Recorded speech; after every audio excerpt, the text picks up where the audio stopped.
నేను గాయత్రి కాలేజ్ నుంచి వచ్చాను. Gayatri college student. శ్రీ హారయ్య ఫౌండేషన్లో ఇంటర్న్షిప్ చేస్తాను. So this is my ID. So ఈరోజు ఏంటంటే సైబర్ క్రైమ్ సురక్ష గురించి అవేర్నెస్ స్ప్రెడ్ చేస్తున్నాను.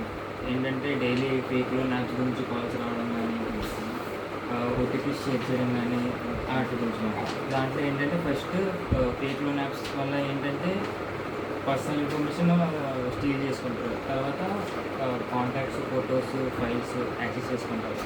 తర్వాత బై ఛాన్స్ లోన్ కట్టకపోయినా ఇన్ టైంకి అప్పుడు ఏం చేస్తారు, రిటర్న్ చేస్తారు, రిటర్న్ హెరాస్ చేస్తారు. తర్వాత డిమాండ్ ఇల్లీగల్ పేమెంట్స్, మీరు అది కట్టాలి, ఇది కట్టాలి, ఆ ట్యాక్స్ కట్టాలి, ఈ ట్యాక్స్ కట్టాలి, ఎక్స్ట్రా అని చెప్పి. మిస్యూజ్ ఆఫ్ ఫోటోగ్రాఫ్స్, అది తెలుసు కదా, ఆఫ్ చేసి ఫొటోస్ అక్కడ పెట్టాం, ఇక్కడ పెట్టామని చెప్పి బ్లాక్మెయిల్ చేస్తాం. దాని నుంచి ఎలా తప్పించుకోవాలంటే ట్రస్టెడ్ యాప్స్ నుంచి మనం డౌన్లోడ్ చేసుకోవాలి. మనం ట్రస్టెడ్ యాప్స్ ప్లేస్టోర్ అనుకున్నాం, కానీ ప్లేస్టోర్లో కూడా చాలా ఇల్లీగల్ యాప్స్ అనేవి ఉన్నాయి. బట్ దాన్ని కూడా నమ్మకుండా మనకి ఏదైతే డైలీ యూసేజ్గా ఉంటాయో జొమాటో, స్విగ్గీ కానీ, వాట్సాప్, ఫేస్బుక్ కానీ అవి వాడుకోవాలన్నమాట. అది కాకుండా వేరే స్టాక్ మార్కెట్ గురించి గ్రో అయిపోయింది, ఏంజిలోని అయిపోయింది అలా. దాని తర్వాత strong passwords and pins. Strong passwords అంటే అందరూ ఏం చేస్తారంటే వాళ్ళ పేర్లు, వాళ్ళ సర్నేమ్లు పెట్టుకుంటారు. తర్వాత పేరు తర్వాత వాళ్ళ డేట్ ఆఫ్ బర్త్ పెట్టుకుంటారు.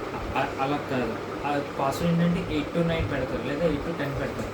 అది కరెక్ట్ వే కాదు, ఎందుకంటే హ్యాకర్స్ దాన్ని ఈజీగా క్రాక్ చేసేవారు. మనం ఎప్పుడైనా పాస్వర్డ్ పెట్టాలనుకుంటే 16 to 18 పాస్వర్డ్ పెట్టాలి. నా పర్సనల్ లైఫ్లో నేను అదే యూజ్ చేస్తాను, 16 to 18 ప్రతిదానికి. ఇన్స్టాగ్రామ్ కానీ, ఫేస్బుక్ కానీ, స్నాప్చాట్ కానీ, అన్నిటికీ. అండ్ మొబైల్స్, యాప్స్ అప్డేటెడ్గా చేయాలి. ఇప్పుడు వస్తున్న మొబైల్స్లో ఏంటంటే వాళ్ళే సెక్యూరిటీ ప్రొవైడ్ చేస్తారు. ఇప్పుడు నా ఫోన్లో సామ్సంగ్లో క్లాక్ సెక్యూరిటీ ఉంది. సో అలాగే యాపిల్లో సంథింగ్ ఏదో సెక్యూరిటీ ఉంది. వాళ్ళు ఏంటంటే ముందుగానే డిటెక్ట్ చేస్తారు. ఎవరైనా దాన్ని వెబ్సైట్ పంపిస్తే దాన్ని క్లిక్ చేస్తే ఆటోమేటిక్గా అది స్పామ్ లేదా అది లింక్ నొక్కితే డేంజర్ అని చెప్పి వచ్చేస్తారు.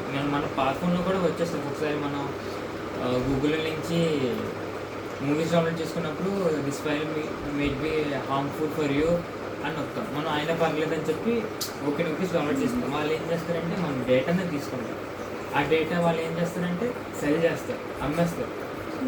సో అదంతా పెద్ద ప్రాసెస్ మనకు.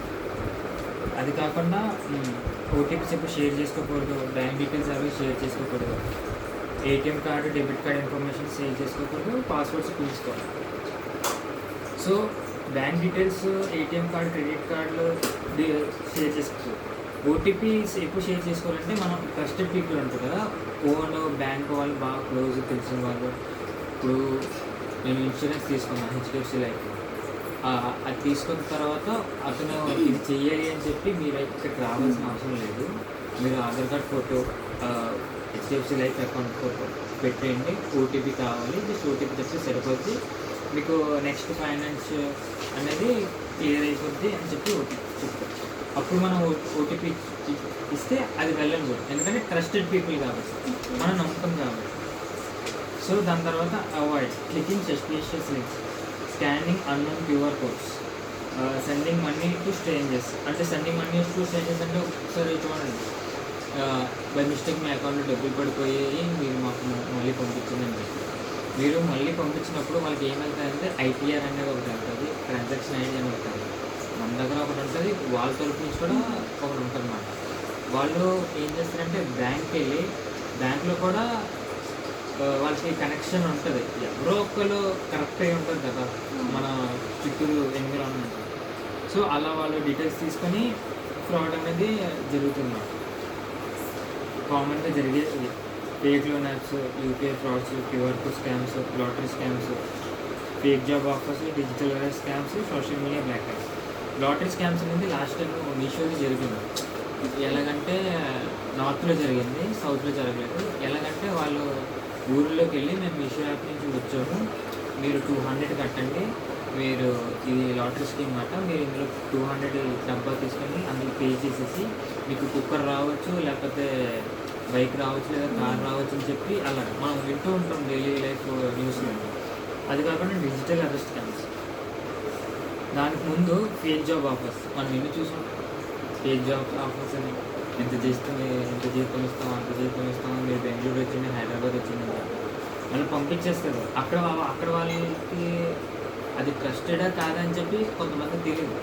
ఎవరైతే విలేజ్ నుంచి సిటీకి రావాలనుకుంటున్నారో వాళ్ళకి తెలియదు. అప్పుడు ఏమవుతుందంటే కిడ్నాప్స్ జరగచ్చు, లేకపోతే వాళ్ళని తీసుకెళ్ళిపోయి వాళ్ళ బాడీ పార్ట్స్ని అమ్మడం కానీ, డార్క్ వెబ్ కానీ, హ్యూమన్స్ స్మగ్లింగ్ కానీ అలా చాలా జరుగుతూ ఉంటాయి అన్నమాట.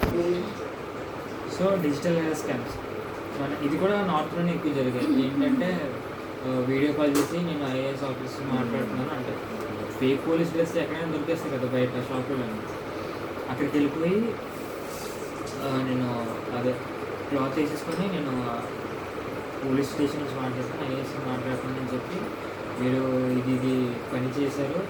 కొంతమంది ఏంటంటే వాళ్ళు ముందుగానే కనుక్కుంటారు వాళ్ళు ఏమైనా తప్పులు చేశారా లేదా అని చెప్పి. కొంతమంది అది కూడా రేరే. సో వాళ్ళు ఏం చేస్తారంటే వీళ్ళ దగ్గర తప్పులు ఉన్నాయి కదా, వీళ్ళ దగ్గర నుంచి డబ్బులు లాగదని చెప్పి మనకు తెలిసిన వాళ్ళే వాళ్ళతో ప్రొవైడ్ చేసుకొని వాళ్ళతో డిస్కషన్ ఎంతకన్నా మాట్లాడుకొని కమిషన్ కూడా తీసుకుంటారు. చాలా జరిగాయి నార్త్లో. సో డిజిటల్ స్కామ్స్ వాడు పోలీస్ అని నమ్మిస్తాడు, లేదా బ్యాంక్ అని నమ్మిస్తాడు, లేదా లాయర్ అని నమ్మిస్తాడు. మనం ఏం చేయాలి, మనకు తెలిసిన పోలీస్ ఆఫీసర్ లేదా మన చుట్టూ పక్కన ఉన్న పోలీస్ స్టేషన్కి వెళ్ళిపోయి ఫస్ట్ ఆఫ్ ఆల్ మనం ఎంక్వైరీ చేయాలి, ఇది మీదేనా లేదా కాదు. ఒకవేళ వాళ్ళు కాదు అని అంటే మ్యాక్సిమం వాళ్ళు వీడియో కాల్స్ అనేది చేయరు, ఎందుకంటే అరెస్ట్ వారెంట్ అని ఇంటికి వచ్చి చేస్తారు. అది కాకుండా డిజిటల్ అరెస్ట్ స్కామ్స్ ఏదైతే నెంబర్ వస్తుందో ఆ నెంబర్ నుంచి ఇలా స్కామ్ చేయాలనుకుంటున్నారో వాళ్ళ నెంబర్ని వాళ్ళకి ఇచ్చేస్తారు పోలీస్ స్టేషన్లో. సో వాళ్ళు సైబర్ క్రైమ్ కింద నమోదు చేస్తారు. సో అది మాట. దాని తర్వాత సోషల్ మీడియా బ్లాక్మెయిల్ తెలిసింది కదా, పిక్చర్స్ మాఫ్ చేసి ఎక్సెట్రా ఎక్సెట్రా. సో అది ఒకవేళ మీరు విక్టిమ్ అయితే ఫర్దర్గా ఇలాంటి పేమెంట్స్ ఆపేది. ఇదివరకు చేస్తే దాన్ని వదిలేసి ఫ్యూచర్ గురించి ఆలోచించాలి. స్క్రీన్ షాట్ ఎవిడెన్స్ సేవ్ చేసుకుని ఉంచుకోండి.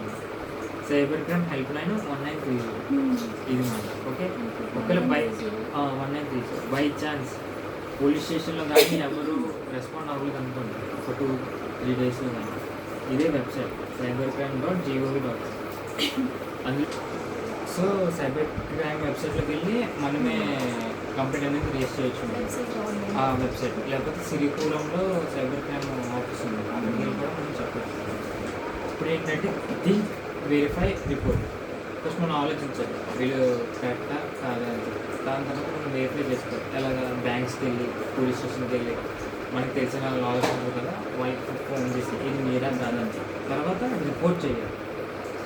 సరే, అది